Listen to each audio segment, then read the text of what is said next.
is my way of showing people that even with a learning disability, I can still overcome controversy and reach my goals in life. At the same time, I'm able to turn myself into a perfect example. Sorry, like I said, it's too early in the morning. The whole point of my talk show is to show people that even with a learning disability, I can still overcome controversy and reach my goals in life. At the same time, I'm able to turn myself into a perfect example for people out there dealing with any types of disabilities or learning disabilities. But you should never give up or never have people label you. We need to prove to them you can still amount to something no matter what.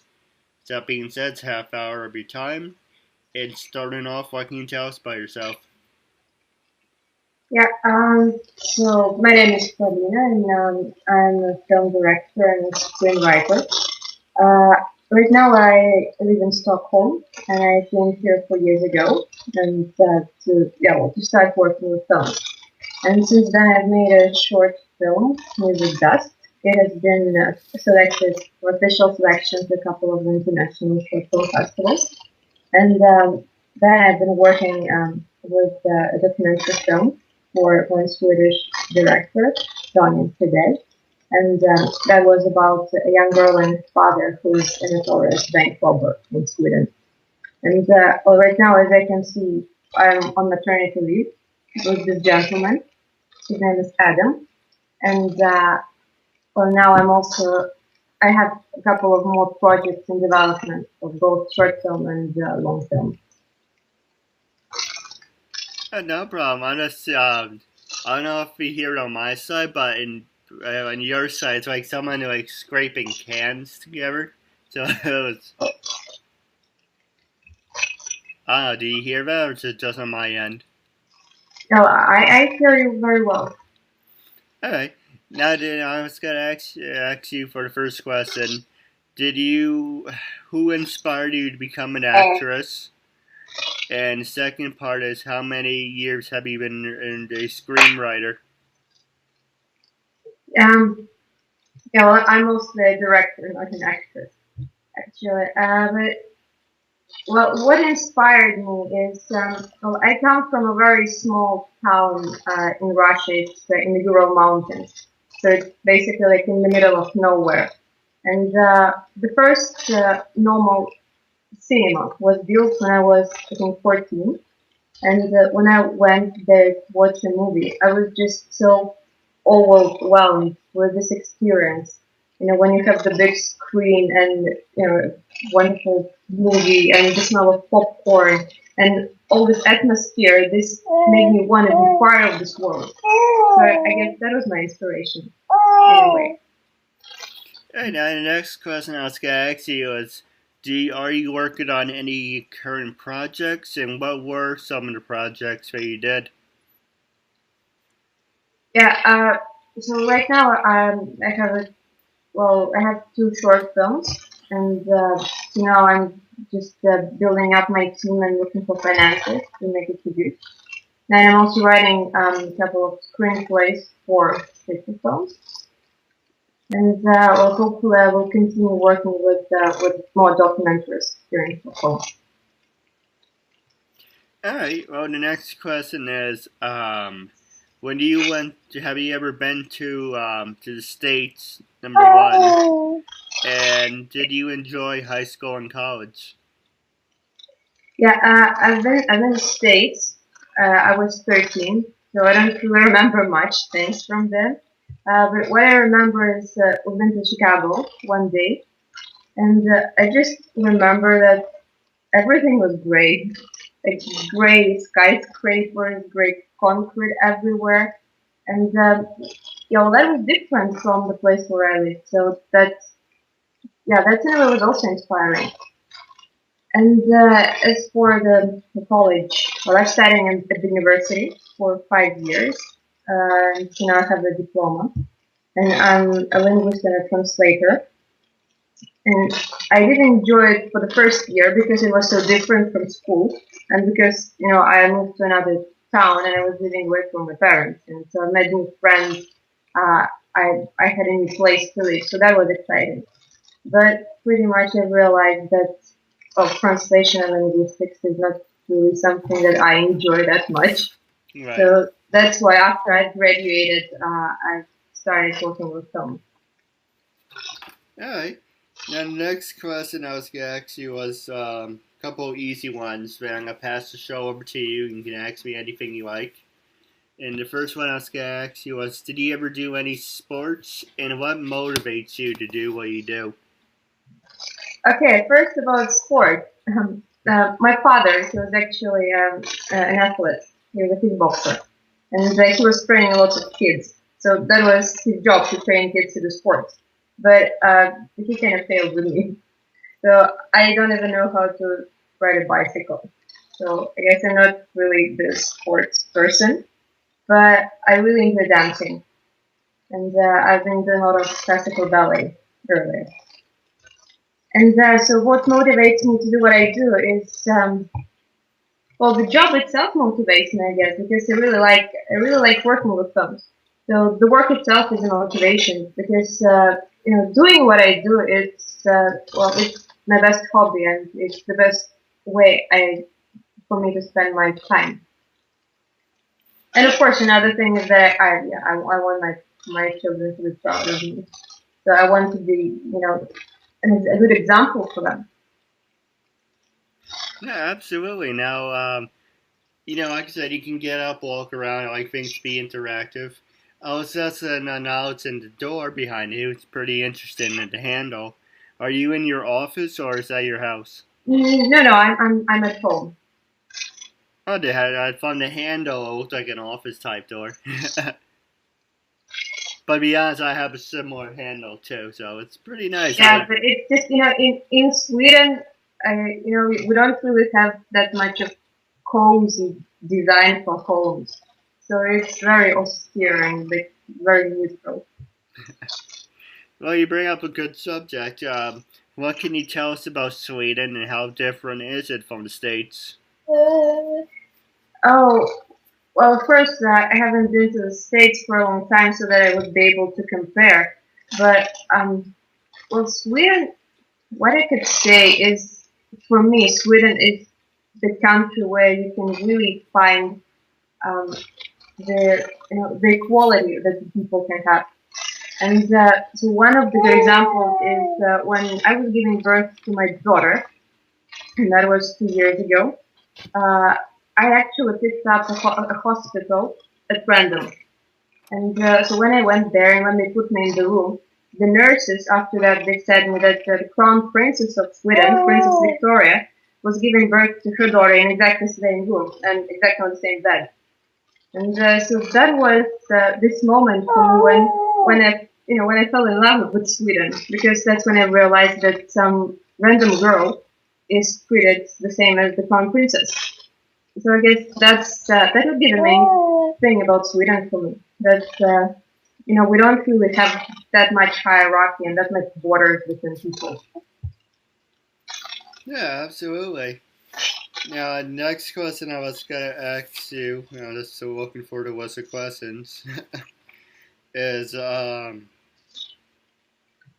like I said, it's too early in the morning. I apologize. Oh no, yeah, Actually, I'm gonna pass the show over to you because you seem more awake than I am. So you can ask me anything you want. This is your time after all. Is there any subjects you want to talk about? Anything that's on your mind? yeah. As I can see that you have interviewed a lot of people, right? So what did you find any inspirations for yourself from those interviews? Well, I interviewed, thanks to you, 258 different people. Okay. I Wow. interviewed actors, actresses, models, CEOs, professional wrestlers, dancers, curators, everyone and everyone. And for inspirations, and there's a lot of different people that I use, but one of them would be my brother that I use for an inspiration. He thinks I'm an ass kisser. But I don't know. I remember the good times we had.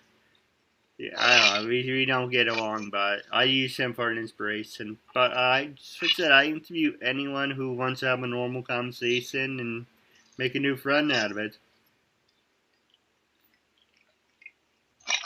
And do you have any plans for future? What do you want to do with your life?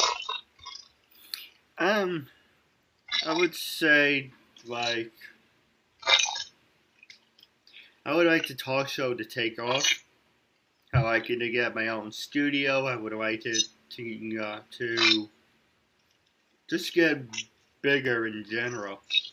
You know, it came a long way from when I first did season one. And if you go back and look at my work at KeithAndrewNetWork.com and it's on the website and YouTube. I started off when I was recording things from the phone. Wow. So basically, I had the phone and I record the image from the phone. And then I had my iPad. I record things on the iPad to the computer. And then I would, what was it? Let's see, phone, iPad. Then I record stuff on the computer directly from the camera. And now I have Skype. Now I'm able to actually record it directly. So now it's in HD, so it's more professional.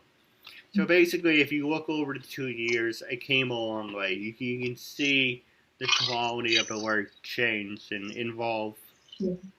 So, but basically, I hope it turns into something, you know, knock on wood. Yeah, but that's really impressive project that you're doing. I really wish you all good luck with that so that you would grow. No, I appreciate it. Was there anything else you wanted to talk about? Yeah, okay, but since we've started talking about the differences between Sweden and or any other country, have you traveled yourself anywhere? I've never been to different countries. I've been to different states, and it's pretty interesting how New York is different. If I was born and raised in the suburbs, so it's pretty interesting how it's different from the suburbs, how it's more laid back, and it's more cozy. Then you go to the city, it's more fast paced and everything's moving. So it's pretty interesting. So I guess we're going to another country, like to Sweden or Canada, it would be the same thing. You have one area that's like slow paced and the other one's fast paced. So it's pretty interesting. Yeah, well, in Sweden, I would say that almost everything is in slow pace. So now I live in Stockholm, that's like the capital and the biggest city, but you still don't feel the same like atmosphere in the huge cities in the States. So it's very home-like and very cozy here. So, if one day you would like to travel, Stockholm is really the place I would recommend you to go. So maybe we can then meet and, take a cup of coffee together. Yeah, absolutely. Now the next question I was going to ask you it was, have you ever worked in retail? And no, I haven't. Well, yeah, not missing much. I've been except for working with here in Stockholm, I was also working as a tour guide, and in Russia, I was working as a translator and as an English teacher. So basically, that's my narrow scope. All right. For people who want to know, for the director, like we talked about, what were your most favorite scripts that you wrote, and are you still writing on anything? What is your current project? Yeah, well, my current project it's the screenplay that I'm working with. It's called Solomon's Hut, and it is based on a short story by a journalist, Isale Abraham. He's from Eritrea, and he's a political refugee in Norway now. And he has been awarded the Journalism Peace Prize because now he's running the only free newspaper in his country, and it's an online newspaper. So that was my current project. All right. Well, wrapping up, do you have any funny stories you like to share or anything else you want to talk about? Funny stories. Oh, I'm not really a very funny person. Okay. Oh, I've just remembered one joke. Since I'm from Russia, and I just pay attention a lot to the jokes about Russians that I find in the media. And so this is the story about the NASA. And so when they started launching the first spaceships with people inside, they noticed pretty soon that the ball pens don't work in zero gravity. And so they spent millions and millions of dollars to develop a pen which would actually work. And the Russians used the pencil. Yeah. That's pretty interesting. Yeah. No, don't mind me. Like I said, it's too early in the morning, so probably just went over my head. But wrapping up, if people want to follow you on social media, Facebook or Twitter, or LinkedIn, are you on any social medias besides Stage 32? Right now I'm just on Facebook and LinkedIn.